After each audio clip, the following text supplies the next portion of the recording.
देखिए, ईरान के रजामंदी के बाद ही ट्रंप अपने 2 मेंबर्स वाली डेलीगेशन को वो भेजने वाले थे। लेकिन बाद में ट्रंप ने कहा कि वो नहीं भेज रहे हैं, क्योंकि वो काफ़ी समय लगेगा जाने में, टाइम वेस्टेज है और ये वो तमाम बातें। जो भी डील होना होगा वो फ़ोन पे हो जाएगा। यानी अमेरिका को पूरी तरीके से घुटने पे ला दिया है ईरान। और ईरान इस समय अमेरिका उस पोजीशन पे नहीं है कि वो बातचीत आगे करे या ना करे। ये ईरान तय कर रहा है कि वो अमेरिका से बातचीत करेगा या नहीं करेगा। दूसरी बात कि वाइट हाउस में इस समय काफ़ी दहशत का माहौल है, क्योंकि जो चीज़ें देखी जा रही है, जिस तरीके से ट्रंप के खिलाफ जनता हो रहा है, ऐसे में लग रहा है कि रिपब्लिकन जो चुनाव होने वाला है नवंबर, उसको कहीं हार ना जाए। ये चिंता रिपब्लिकन पार्टी को सता रहा है, उसके कारण काफ़ी ज़बरदस्त दहशत का माहौल है। दूसरी बात कि ये जो लड़ाई हुआ है अब ये 60 दिन हो जाएगा और 1 मई को इनको हाउस से परमिशन लेना पड़ेगा, क्योंकि वियतनाम लड़ाई के बाद ये कहा गया था कि अगर 60 दिन से ज़्यादा लंबा लड़ाई चलता है तो उसके लिए आपको हाउस से परमिशन लेना होगा। अब देखना है ट्रंप वो हाउस से परमिशन लेते हैं या नहीं लेते हैं। लेकिन एक चीज़ है कि जो सीज फायर है, सीज फायर को लेकर अभी कोई चर्चा नहीं है कि क्या होगा। तो ऐसे में स्ट्रेट ऑफ हॉर्मुज में जो पोजीशन था उसी तरीके से बना रहेगा। यानी स्ट्रेट ऑफ हॉर्मुज से ये ब्लॉकेड हटाएंगे नहीं, क्योंकि उससे तो बिल्कुल नाक कट जाएगी अमेरिका का। और ईरान वो उस तरीके से वहाँ भी वो भी अपना एक ब्लॉकेड किया हुआ है, तो वो स्थिति फंसी हुई है। तो उसके कारण जो दुनिया में जो तेल संकट है वो बरकरार रहेगा। ये चीज़ अभी देखा जा रहा है और अब इसका असर कितना पड़ेगा। तो आज हम लोग 2 बातें करेंगे। एक तो करेंगे कि जो बात कही जा रही है कि अमेरिका में जो रिसेशन आ जाएगा, अमेरिका में रिसेशन आना यानी पूरी दुनिया में दबाव चला जाना। और दूसरी बात कि भारत का जो शेयर बाज़ार बिल्कुल लुढ़का हुआ है, कुछ धड़कन नहीं दिख रहा है, उस पर भी चर्चा करेंगे। अमेरिका के मार्केट से या अमेरिका की रिसेशन से गोल्ड सिल्वर भी जुड़ा हुआ है। तो इन सभी चीज़ों पे हम लोग परत दर परत करेंगे कि भाई रिसेशन का खतरा अगर है तो कितना बड़ा है। तो देखिए, वार का सिचुएशन अनक्लियर है, स्टेटमेंट वो कंट्राडिक्टरी है, कभी कोई बोल रहा है कभी कुछ बोल रहा है, कोई क्लियर पिक्चर है नहीं।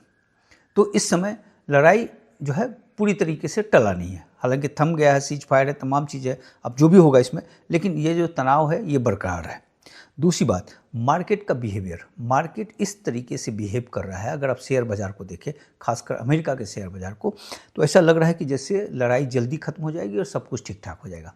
मार्केट में तेज़ी भी बनी हुई है, दुनिया के तमाम मार्केट में गिरावट देखा गया है, लेकिन अमेरिका का मार्केट ठीक है, उससे ज़्यादा गिरावट हमारे यहाँ हो गया है आप देखें तो।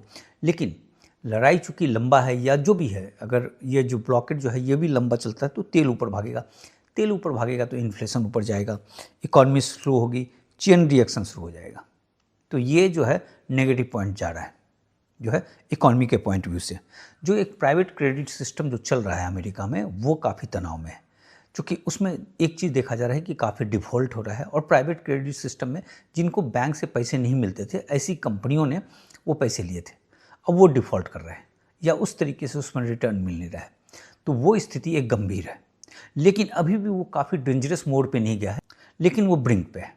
तो ये एक स्ट्रेस पॉइंट है। अगला पॉइंट, सॉफ्टवेयर और एआई, यहाँ काफ़ी ज़बरदस्त रिस्क बना हुआ है, क्योंकि एआई में बहुत सारी कंपनियाँ, ये जो 7 बड़ी कंपनियाँ हैं उनको छोड़ दिया जाए तो बाकी कंपनियों में बबल एक तरीके का सा फॉर्मेशन हुआ है।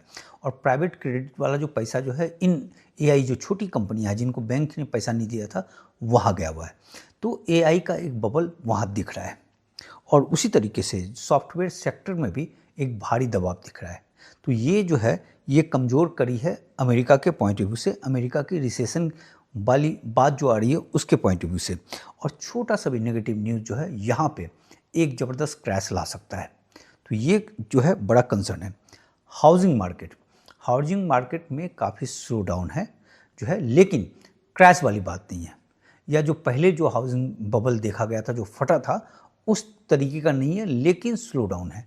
मकान बिकने में काफ़ी वक्त लग रहा है और उसमें इन्वेंट्री काफ़ी ज़बरदस्त बचा हुआ है। तो कुल मिलाकर जो हाउसिंग है वो काफ़ी ज़बरदस्त प्रेशर जोन है। और चूँकि हाई इंटरेस्ट रेट भी है, उसके कारण उस तरीके से मकान बिक नहीं रहे हैं, डिमांड स्लो है, अर्निंग वीक है, लेकिन कोलैप्स कर जाएगा, ऐसी स्थिति भी हाउसिंग को देखकर होने रहा है। अब दूसरा है कर्ज। जो उसका कर्ज है अमेरिका का वो 125% है और ये कई जो है महीने से चलता चला आ रहा है। अब 125 में अमेरिका का इकॉनमी कोलैप्स नहीं करेगा। 39 ट्रिलियन डॉलर कर्ज है, तमाम चीज़ है, प्रेशर जोन बहुत ज़बरदस्त है। तो यहाँ जो है कर्ज का रेशियो कंसर्न है। और दूसरी बात की जो कर्ज है इनके पास जो 39 ट्रिलियन डॉलर के आसपास है, तो जो बॉन्ड का मार्केट बीच में देखा गया था कि बॉन्ड बेचा जा रहा था, वहाँ पे ऑक्शन कर रहे थे, वो मिल नहीं रहा था उसको, 28% का ड्रॉप देखा गया था। वो स्थिति अभी ठीक हो गई है क्योंकि तेल संकट के कारण जो बॉन्ड, जो लोगों को डॉलर चाहिए, डॉलर जब लेने के लिए आप बैंकों में जाते हैं तो बैंक कहता है कि आप यहाँ सिक्योरिटीज़ रखिए, तो ये लोग फिर बॉन्ड खरीदते हैं, बॉन्ड में पैसा लगाते हैं और उसके ज़रिए जो है फिर इनको डॉलर रिलीज होता है। तो ये जो सिस्टम है इसके कारण बॉन्ड का मार्केट जो है इस समय थोड़ा ठीक हो गया है। हालांकि चाइना बेच रहा है लेकिन बाकी कंट्री उसमें खरीद रहा है और बॉन्ड से जो है इस समय 10 साल के बॉन्ड पे 4.3% भी मिल रहा है, तो ब्याज भी ठीक ठाक मिल रहा है।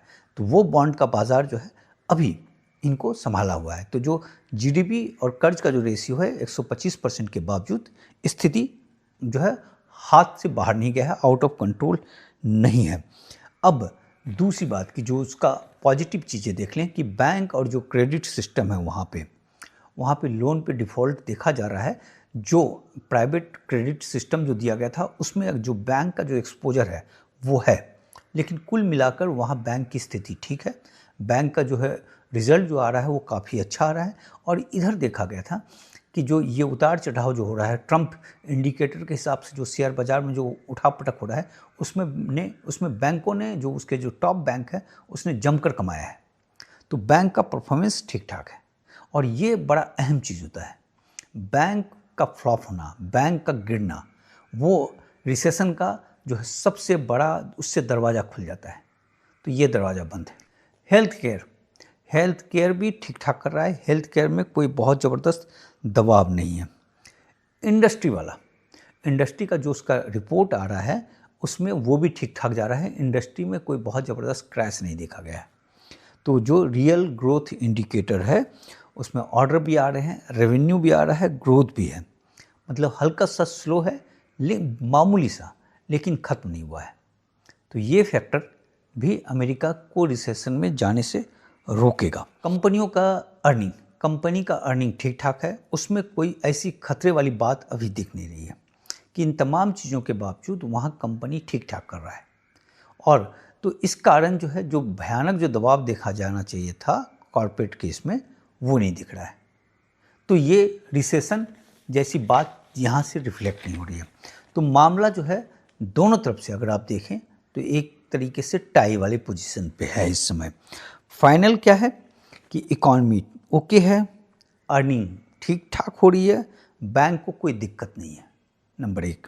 दूसरी बात, जो क्रैक्स हैं, वार रिस्क है जो बना हुआ है, तेल का इन्फ्लेशन है, प्राइवेट क्रेडिट स्ट्रेस है, सॉफ्टवेयर और एआई में कमजोरी देखी जा रही है, हाउसिंग में स्लो डाउन है, लेकिन रिसेशन जैसी बात अभी दिख नहीं रही है।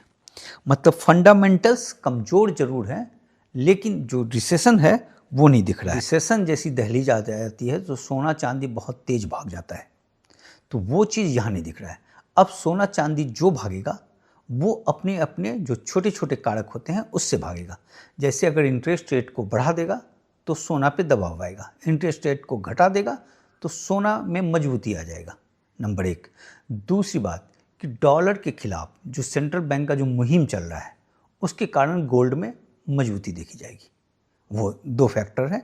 और जो भी देखा जाएगा मजबूती, तो जितनी एजेंसियों ने जो दिया है अपना डाटा $6,000 प्रति आउंस के आसपास, यानी 20% यहाँ से बढ़ोतरी, तो वही उसी के आसपास का ही दिख रहा है। अगर रिसेशन जैसी बात आ जाती या तमाम चीज़ हो जाता तो ये फिर उछलकर 7,000 के आसपास चला जाता, तो वो चीज़ नहीं दिख रहा है। सिल्वर की कहानी ये है कि सिल्वर में जो भी चीज़ें हैं इस समय कॉमिक्स के कारण जो दबाव देखा जा रहा है वो सिल्वर का डिमांड अच्छा है, सिल्वर में चाइना फैक्टर काफ़ी मजबूत है, कॉमिक्स में उस तरीके से माल आ भी नहीं रहा है। जो भी वहाँ खेल हो रहा है वो पेपर के जरिए हो रहा है और जो माल जो है सीधे जो है कंपनियों को चला जा रहा है, सीधे कंट्री को चला जा रहा है। तो सिल्वर का डिमांड बना हुआ है। सिल्वर में जो एक प्रेशर जोन देखा जा रहा है वो जंक सिल्वर का देखा जा रहा है, चूँकि लोग जो है इन तमाम चीज़ों से डर गए हैं, उसके कारण थोड़ा सा बेच रहे हैं। तो जब चीज़ें स्थिर हो जाएंगी तो वहाँ पे एक ठहराव दिखेगा, तो वो जो आउटफ्लो आ रहा है सिल्वर से वो रुकेगा, तो फिर सिल्वर के रेट में मजबूती आनी चाहिए। लेकिन सिल्वर जो है इस समय कोई बहुत ज़बरदस्त उछलकर बहुत माइंड ब्लोइंग जाता हुआ दिख नहीं रहा है। जैसा गोल्ड सिल्वर रेशियो है, गोल्ड के हिसाब से सिल्वर का बिहेव होगा। गोल्ड अगर सिल्वर काफ़ी कमज़ोर भी रहेगा तो गोल्ड की तुलना में 1:60 होगा, काफ़ी मजबूत रहेगा तो 1:50 होगा। तो गोल्ड के प्राइस के हिसाब से आप सिल्वर के प्राइस को कैलकुलेट कर सकते हैं।